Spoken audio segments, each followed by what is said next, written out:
Hey guys, Jake O Back Knives. Just wanted to do a quick tip for you. If you want to adjust the tension on your sheath for your Talim or any Kydex sheath for that matter. So it's a little difficult to do this one-handed, so forgive me. I just wanted to do this real quick. After a while, as you're training with your Talim, the sheath will open up a little bit. That's just kind of the nature of how it works. It just kind of wears a little bit along the contact points. Not a big deal. Doesn't mean you need a new sheath, just a real quick adjustment. So on the Talim, on the production version, the custom versions are just slightly different, and you'll just have to pay attention to where it clicks into place. But all you need to do is look for the retention point.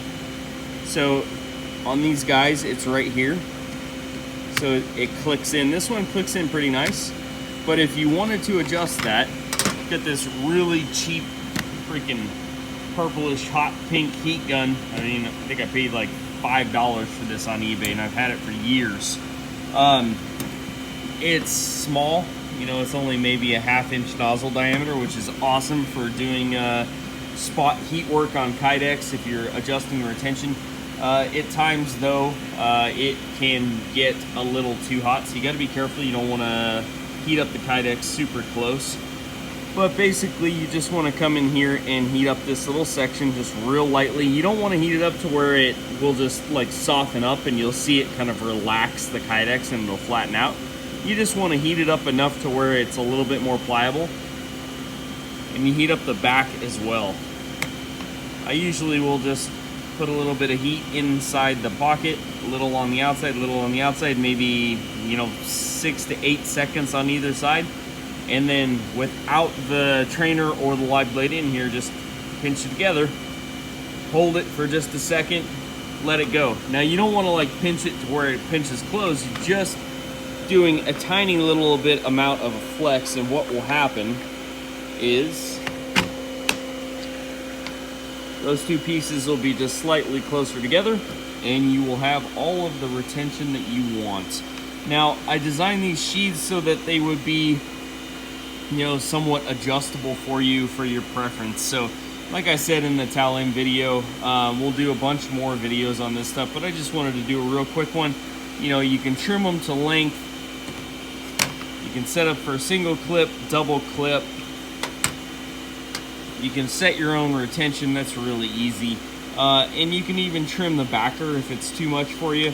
I prefer a larger backer. That way you can resheathe the knife without having to look. That should be one of your big goals when you have a combative style blade, is being able to draw and resheathe without having to look at the blade itself. That's very important. You know, you want to keep your eyes on the target. So not having to look at your garment, your cover garment, to resheathe is awesome. Also, you shouldn't have to, you know, lift your cover garment to draw your blade. You should be able to do it one-handed. So, you know, practice with that. That's why I like a big backer. It gives you something to tap off against to know that you're not going to resheathe it into your hip, because, you know, flesh is not a great sheath for a knife. So try not to stab yourself.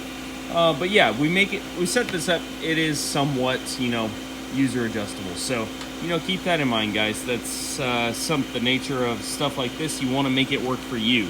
And as a maker, I can't make everything work for everyone. So do what you can, guys. So again, real lightly heat up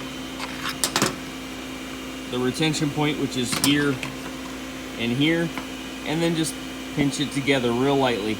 Oftentimes you can, if you are in a pinch and you don't have any heat source available, real gently, if you take your thumb and put it in here as close as you can to the back, you can real lightly flex the backer up a little bit, and what that will do is it will push the blade up and it'll give a little bit more retention. So if you're out and about and you notice your tension is releasing, say, you know, you're in a hotel for traveling or whatever, and you're practicing, you know, your draws, and it starts to loosen up a little bit and you're not comfortable with it, in a pinch, you can just give a real light bend to the backer because it's flexible.